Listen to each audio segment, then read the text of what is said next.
morning children, welcome to the session. As usual, we are discussing English subject for 9th standard. Today, in this period, let us learn Unit 8, a course part that is the storyteller, written by Saki, that is the pen name, and H.H. Munro. So, the storyteller children, listen carefully, open a textbook and follow the lines children.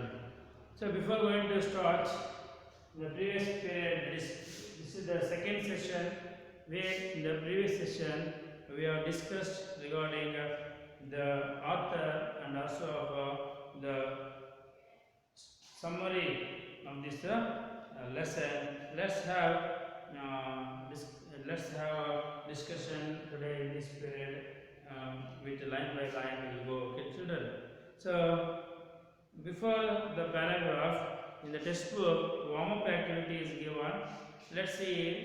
Children always like journeying, but very soon they get bored.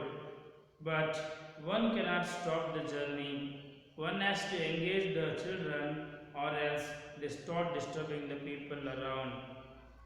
Think of different ways of engaging the attention of the children for a few minutes and share your thoughts with your friends. So, warm-up activity gives a hint in understanding the concept that is the lesson. So, whenever we are in a journey, and if it is the children are accompanying you with us, it is very difficult to concentrate the attention of the children towards us and to keep them silent and not disturbing the other people who are with us and also in the journey. So we may at that time we are going to keep the children quiet. We will follow different methods and efforts we put. Similarly, here also like that, the effort is seen in this lesson, children. See how in the following story, an aunt and a bachelor try to pacify a restless children. Find out who is the gifted storyteller here. So here in this story, to get the attention of the children, aunt who is taking all the children with her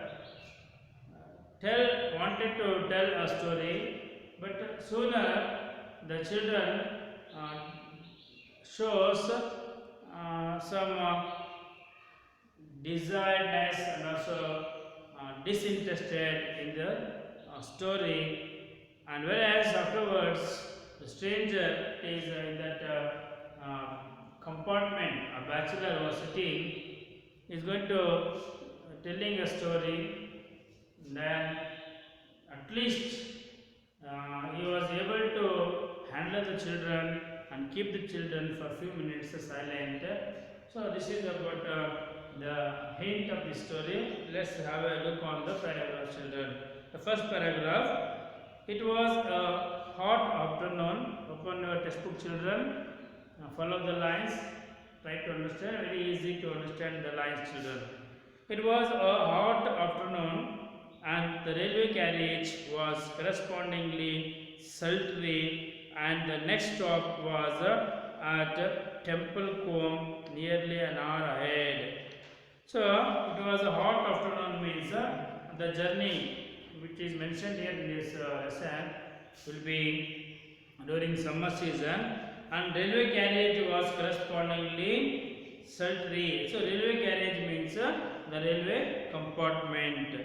So because of this hot condition, that carriage was correspondingly sultry. Sultry means uncomfortably warm. Take the meaning, children. Word meanings was given in glossary. So sultry, S-U-L-T-R-Y, sultry here means uncomfortably warm. Uncomfortably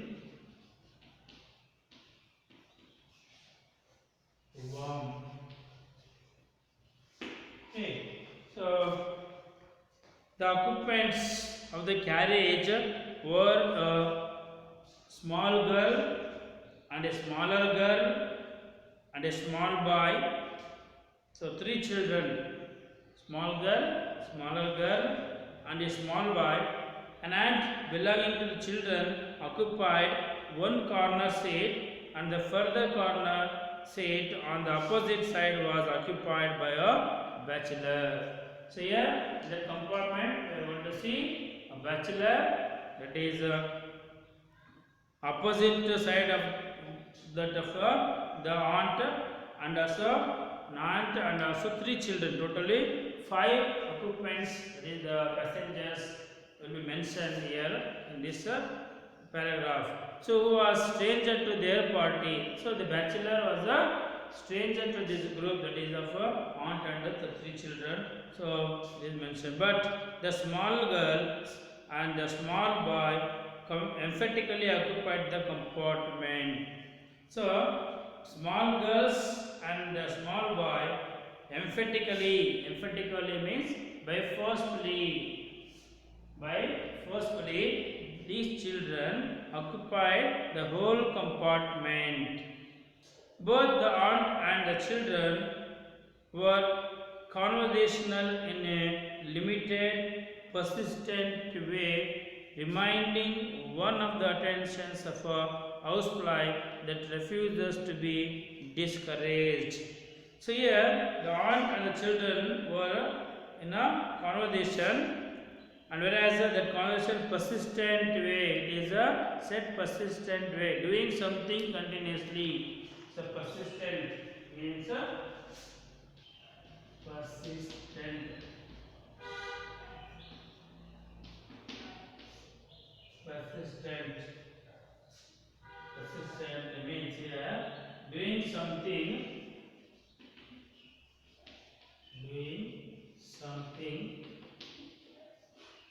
continuously.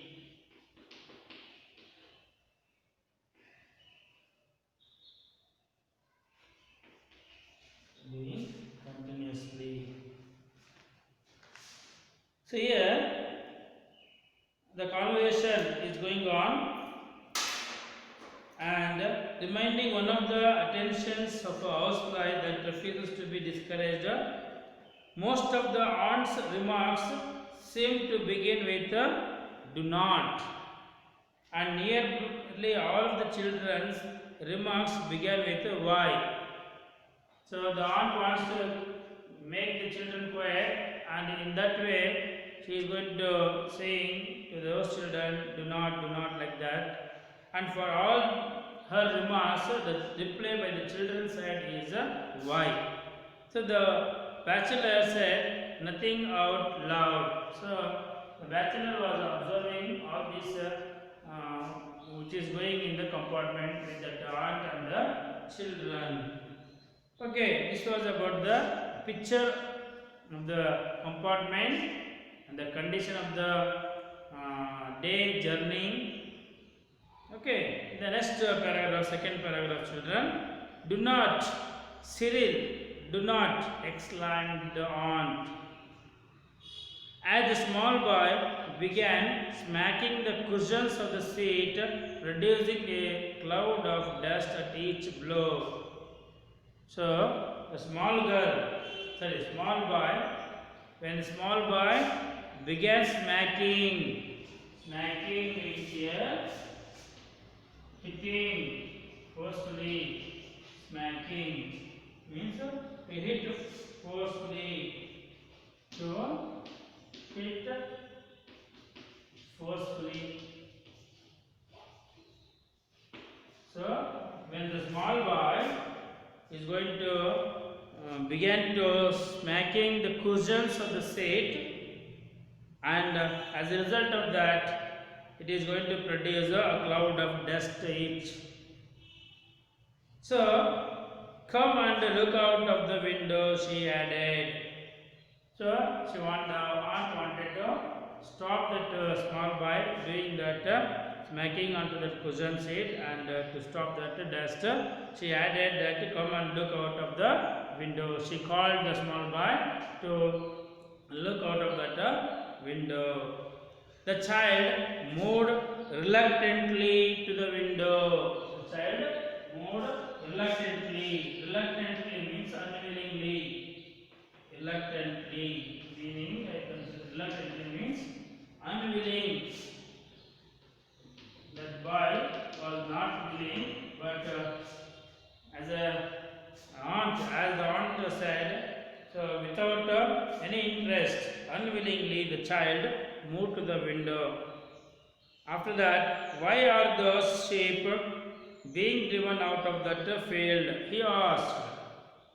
Looking out of that window, the small boy questioned the aunt, why are those sheep being driven out of that field?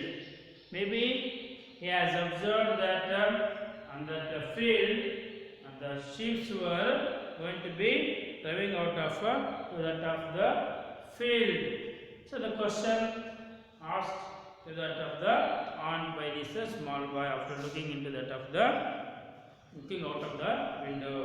I expect they are being driven to another field where there is more grass, said the aunt weakly. So when the small boy questioned and asked regarding that, the aunt answered, that is in a way that is the sheep are being driven to another field where there is more grass, where there is more grass, but there is lots of grass in the field, protested the boy. The boy was not happy with the answer what the aunt gave, and instead of accepting that answer from the aunt, the boy protested and said, there is lots of grass in that field. Why he was driving out of that field? Again the question. There is nothing else but grass there. Aunt, there is lots of grass in that field. So there is nothing else but grass there. Aunt, there is lots of grass in that field. The boy insisted, saying that in that field only grass is there and lots of grass is there. Even though why the sheep are going to be driven out of that field. The question the boy once again said and insisted to the aunt. Perhaps to that answer by the aunt, perhaps the grass in the other field is better, suggested the aunt fatuously. Fatuously means stupidly.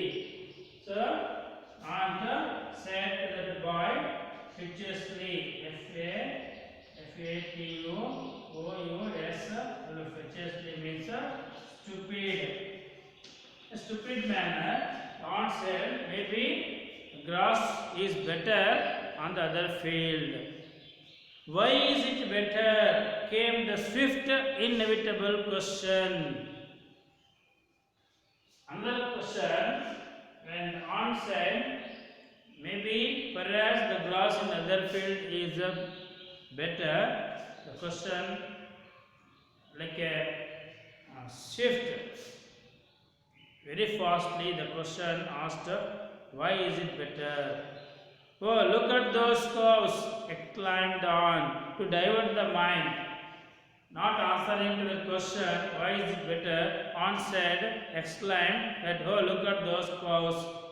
Nearly every field along the line had contained cows or bullocks, but she spoke as though she were drawing attention to a rarity. So instead of answering the question, why is it better, aunt is going to diverting the attention, drawing the attention towards the other side, saying that nearly every field along the line had contained cows and bullocks, but she spoke as though she were drawing attention to a rarity. Once again, Cyril insisted, why is the grass in the other field better?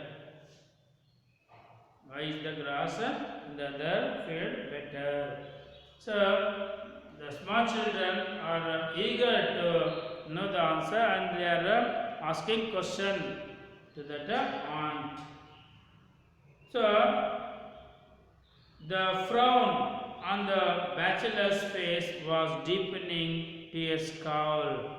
So this all was going to be observed by the bachelor who was sitting in the same compartment. That is questioning by the children and the answer by the aunt, which was going to be seen. So here the frown on the bachelor's face. So frown here means a facial expression showing annoyance. Today the bachelor was not happy and he was also somewhat not willing with the answer what the aunt is giving. So frown, frown means a facial expression,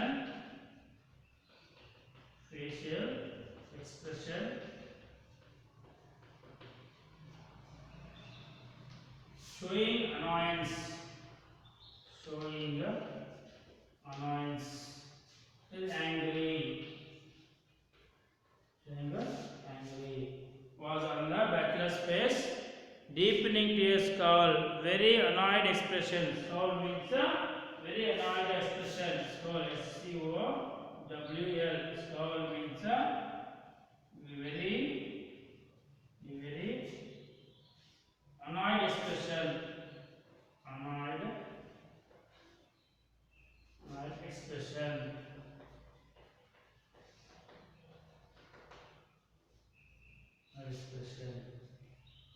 He was a hard, unsympathetic man, the aunt decided in her mind. So while the expression is seen on this bachelor's face, aunt herself in mind saying that he was a hard, unsympathetic man. She was utterly unable to come to any satisfactory decision about the grass in the other field. So she was not able to answering the question asked by the children, why is the grass in the other field is better. So the smaller girl created a diversion by beginning to recite on the road to Mandalay. Once again, the smaller girl created a diversion by saying the lines, that is a citation, on the road to Mandalay. She only knew the first line, but she put her limited knowledge to the fullest possible use. She repeated the line over and over again in a dreamy but resolute and very audible voice. It seemed to the bachelor as though someone had a bet with her that she could not repeat the line aloud 2000 times without stopping. Whoever it was who had made the wager was likely to lose his bet. So wager means a bet, like that. The smaller girl is reciting the lines on the road to Mandalay, like that. Totally there was disturbance, questions, noise created by these children in the compartment. So seeing this, come over here and listen to a story, said the aunt. So to make all these children attentive, aunt called the children and saying that she is going to tell a story. When the bachelor had looked twice at her and once at the communication cord, so when the bachelor was looking at her twice, she called all the children and said that she is going to tell a story. So 12th paragraph, let's we stop here in this period, in this session. The remaining lines we discuss in the next period, children. So go through the lines once again, children. If you have any doubts, discuss in the next period. Thank you for watching, children. Take care, children.